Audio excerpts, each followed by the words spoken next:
জুলাই আগস্টের ভয়াবহতা দেখেছে গোটা বিশ্ব। ক্ষমতা টিকিয়ে রাখতে কোনো সরকার প্রধান নিজ দেশের হাজার হাজার মানুষকে হত্যা করে এমন উদাহরণ বিরল। তবে এটি করেছে স্বৈরাচার শেখ হাসিনা। দেশের আইন শৃঙ্খলা বাহিনীকে ব্যবহার করে বীভৎস এক রক্তের খেলায় মেতেছিলেন তিনি। এবার হাসিনার সেই দানবীয় রূপ সামনে আনলো জাতিসংঘ। মোহাম্মদ সোহাগ বিশ্বাস জানাচ্ছেন বিস্তারিত।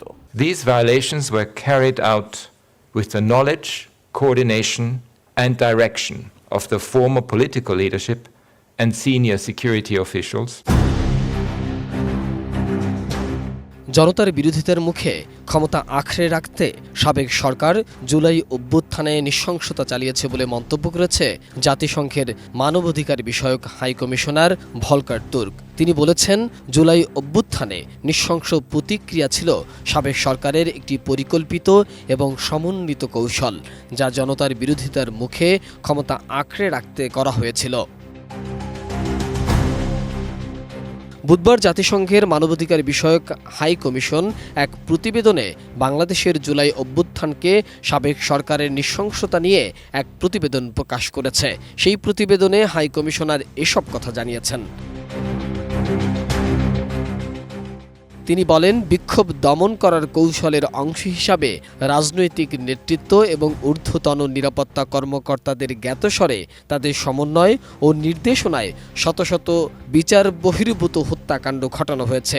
নির্বিচারে গ্রেফতার ও আটক এবং নির্যাতন চালানো হয়েছে বলেও বিশ্বাস করার যুক্তিসঙ্গত কারণ রয়েছে।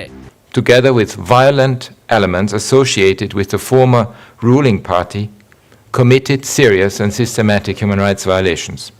These include hundreds of extrajudicial killings, extensive arbitrary arrest and detention, and torture and ill treatment, including of children, as well as gender-based violence. These violations were carried out with the knowledge, coordination, and direction of the former political leadership and senior security officials. জেনেক্সে shift করো, লাইফকে lift করো।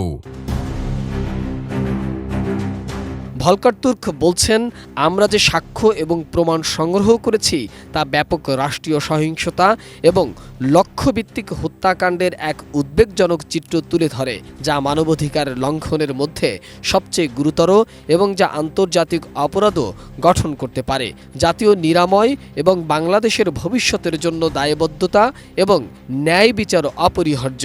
Prosecute and to handle, it's better to refer it to the International Criminal Court. That's a consideration for the government of Bangladesh. And it also shows the value of the international criminal justice system. And let's not forget that. High commissioner বলেন, বাংলাদেশের জন্য এগিয়ে যাওয়ার সর্বোত্তম পথ হলো একটি বিস্তারিত প্রতিক্রিয়ার মাধ্যমে এই সময়ে সংঘটিত ভয়াবহ অন্যায়গুলোর সত্য উন্মোচন, নিরাময় এবং জবাবদিহিতার মুখোমুখি হওয়া এবং গুরুতর মানবাধিকার লঙ্ঘনের ধারাবাহিকতার প্রতিকার করা এবং এর পুনরাবৃত্তি আর যাতে না ঘটে সেটি নিশ্চিত করা। Not repeating the patterns of the past, these revenge killings, the identity politics, the patronage, and these cycles of revenge, and that is a very strong commitment. Do things happen that shouldn't happen? Yes, they do, and as a result, they need to be investigated. জাতিসংঘ বলছে, এই গুরুত্বপূর্ণ জাতীয় জবাবদিহিতা এবং সংস্কার প্রতিক্রিয়ায় সহযোগিতা করতে প্রস্তুত জাতিসংঘ।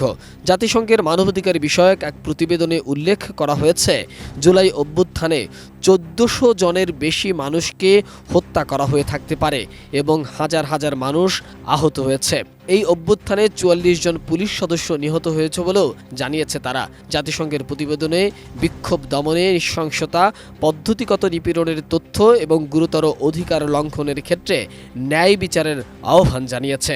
এদিকে জাতিসংঘের এই প্রতিবেদনকে স্বাগত জানিয়েছে বাংলাদেশ। মোহাম্মদ সোহাগ বিশ্বাস, এটিএন নিউজ, ঢাকা।